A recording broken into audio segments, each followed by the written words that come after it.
Hello, everybody. Welcome to this lovely tool that I have created for singers and voice teachers to use in order to enhance your practice. If you're seeing this video, you're either seeing it on my YouTube channel or you're seeing it on the website that I have right now, mobile or desktop version of this particular page. This is kind of a tutorial and how-to for this particular tool, how to use it and what it looks like and sounds like when you're using it. So first of all, we have this thing right here. This is called root note. Again, this will look different depending on where you're looking. If you're on your desktop, this is the layout. If you're on your mobile device, you're only seeing this selection portion all the way down to these, as well as some other links you'll see later on. But this is what you're going to see on desktop. All these extraneous little things here are not visible on the mobile version. This is below the generator on mobile. So the first thing you're going to look at is the root note option. This is only to determine where the notes are set. So essentially what that means is if I have this on, let's say C3, and I just put a random, sure, I don't care. I'm not even going to worry about this right now. I'll explain this in a minute. And then I hit play. What that has done, this particular thing, is determine where the first note is highlighted with these blue highlighted marks. So that just determines where the first note is highlighted for the root note. Then you have this right here. This determines whether the scale is major or minor. If you select minor, it will play a minor version of the pattern.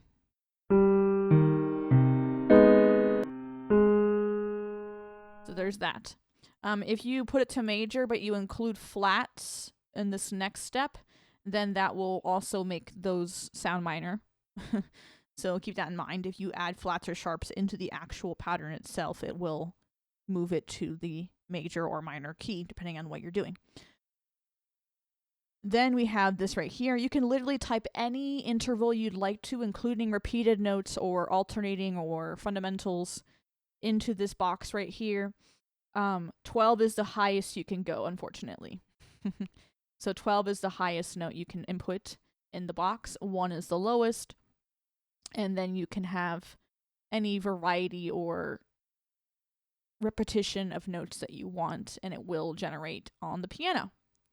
Here's a few of the particular intervals that people aren't really knowledgeable about that you can play with for pentatonics or for the long scale, that really long 12-note pattern. And then once you type these into the box, then you can go and select where you want the exercise to be at its lowest and where you want it to be at its highest. So if you select C3, it will play the interval, and the bottom note should be a C3 in that pattern.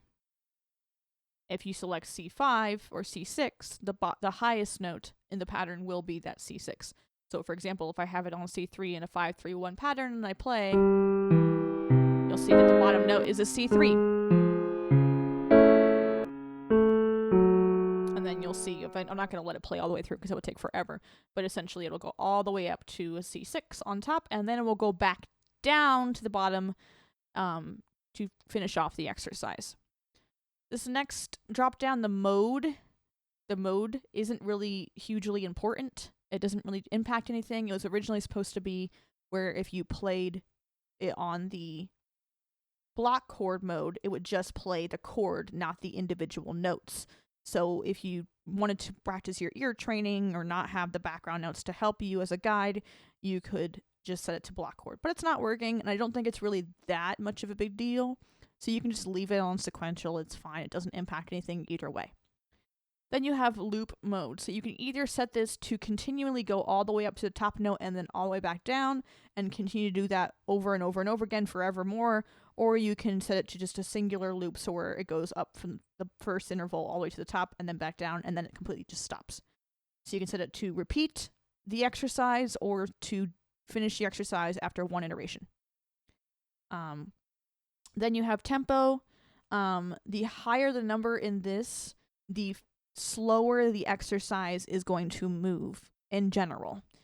So the flow will be a bit slower if you put this as a higher number, and it'll be faster if you put this as a lower number.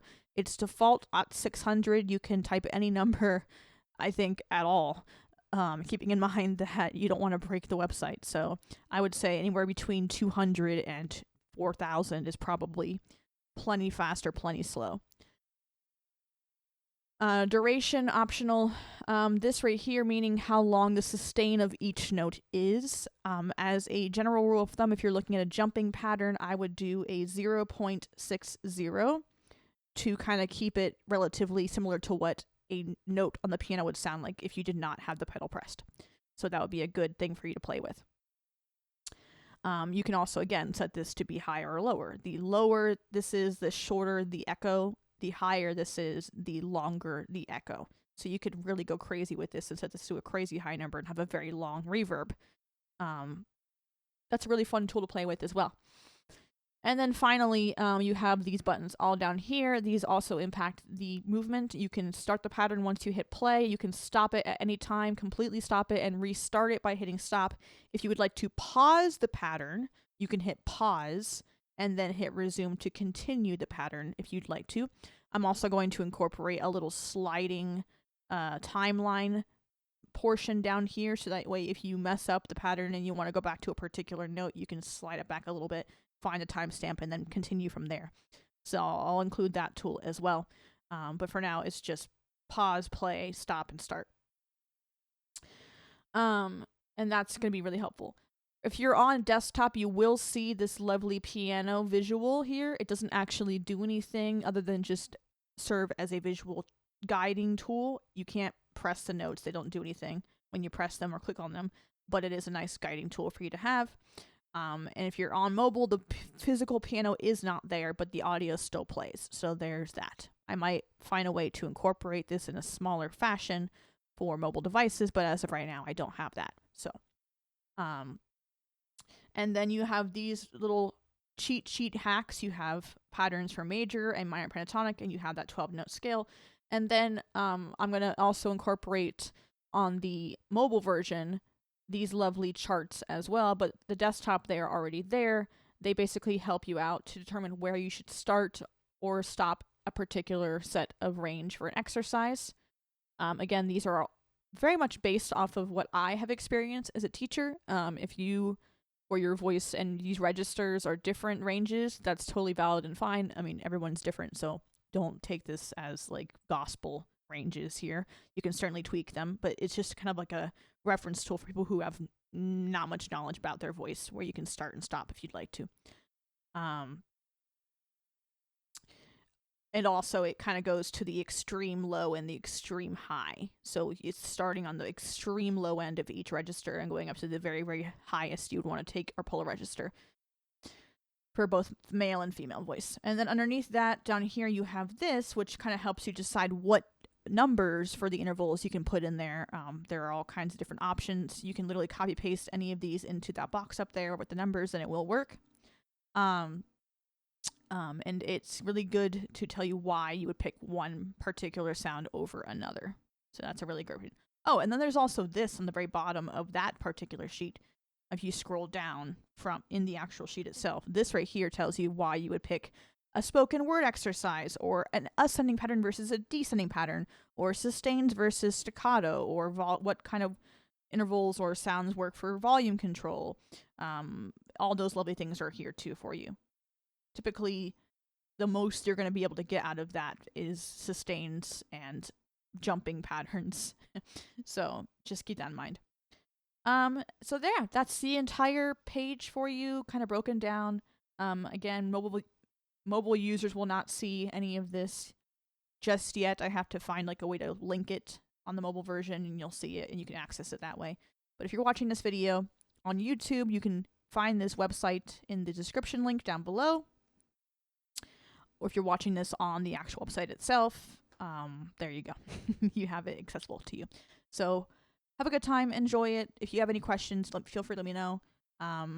Desktop users will see all these lovely little tips and tricks for you to look at. Mobile users won't see them, but they're here. You can take a screenshot of this if you'd like to kind of help you gauge what to do if you ever have questions. So Yeah, have a great time, guys, and I hope you enjoy it. I hope you get some value out of it, and I hope it helps you make your practices a bit more fluid and a bit more effective. Thanks, guys.